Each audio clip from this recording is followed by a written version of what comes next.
ದಕ್ಷಿಣ ಕ್ಷೇತ್ರದ ಶಾಸಕರಾದ ಶೈಲೇಂದ್ರ ಬೆಲ್ದಳೆ ಅವರು ರಟಾಣ ಗ್ರಾಮದ ರೈತ ಸಂಪರ್ಕ ಕೇಂದ್ರದಲ್ಲಿ ಇಂದು ಶಾಸಕ ಡಾಕ್ಟರ್ ಶೈಲೇಂದ್ರ ಬೆಲ್ದಳೆ ಅವರು ರೈತರಿಗೆ ಬಿತ್ತನೆ ಬೀಜವನ್ನು ವಿತರಣೆ ಮಾಡಿದರು.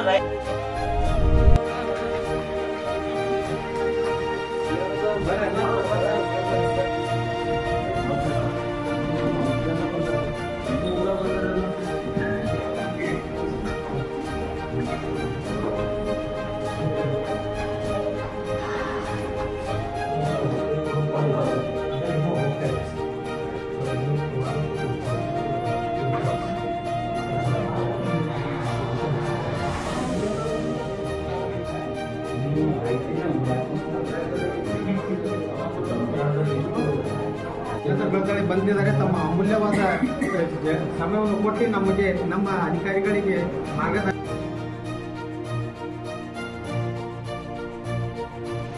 ಇದರಲ್ಲಿ ಪಾಲ್ಗೊಂಡಿದ್ದಕ್ಕೆ ಅತೀವ ಖುಷಿಯಾಗಿದೆ ಎಂದು ಸಂತಸ ವ್ಯಕ್ತಪಡಿಸಿದರು.